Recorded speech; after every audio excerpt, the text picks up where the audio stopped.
Good afternoon, ladies and gents. Thanks for tuning into another watch list brought to you by FTX. If you don't have an FTX account, then feel free to use the link in the description below and you'll receive 10% off your trading fees.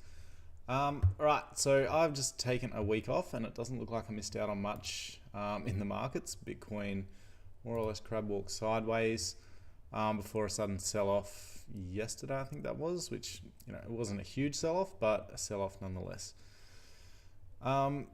One thing I do want to have a look at is traditionals. Let's have a look at the S&P. So the S&P did the same thing. So traditional markets, we saw a huge sell-off. And it does look like we are sitting on a little bit of support here in the traditional market. So will we see a bounce? I'm not sure. It does look like it is bouncing now. Like we do have a green candle there. And Bitcoin is doing the same. So Bitcoin doesn't tend to follow the same suit as traditional markets, but lately it has been through this period. So yeah, quite a big sell-off. We do have a little bit of a level here on Bitcoin around here, around the $38,400.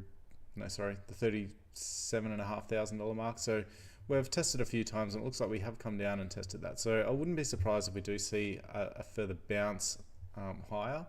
There's nothing there on the 4-hour chart. It's yeah, it looks very untradable in my opinion. So what I'd like to see is a further bounce off this support, bounce higher, and we'll see where we go to. Bats on the 4-hour is looking nice. So we do have a trend forming, pull back into that cradle zone. We have shot lower, a pullback back into that zone with a bearish candle. I would want to know about it. We don't really have any levels through there to back up that cradle trade.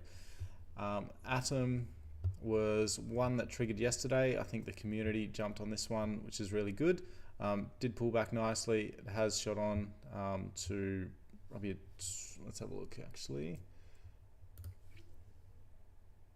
If you entered on that small candle there, yeah, it'd be sitting at almost a 3-to-1. So yeah, well done to anyone that did take that trade. A further pullback into that cradle zone might give us another opportunity, but the MACD needs a lot more work to do. And DOT is looking nice as well on this 4-hour time frame. Lower low, lower high, lower low. MACD looks good. A pullback into that cradle zone. We've even got a little bit of a level through here. So it would be a bit of a shallow pullback, but yeah, we'll see how that turns out. If it does pull back into that level or just in that cradle zone, I'll want to know about it. So yeah, a small watch list for today for me. We're just waiting for more direction.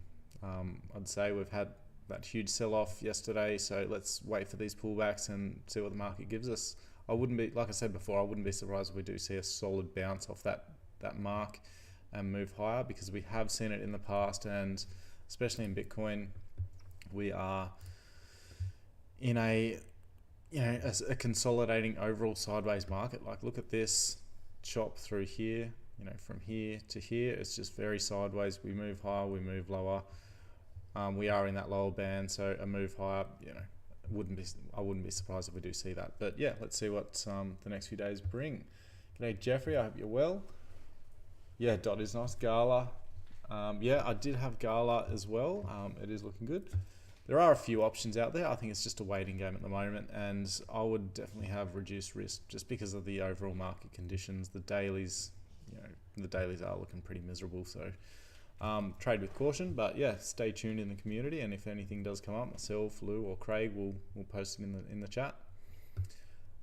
Yeah, so that's the list for me. Thanks for tuning in, and I'll chat to you guys soon.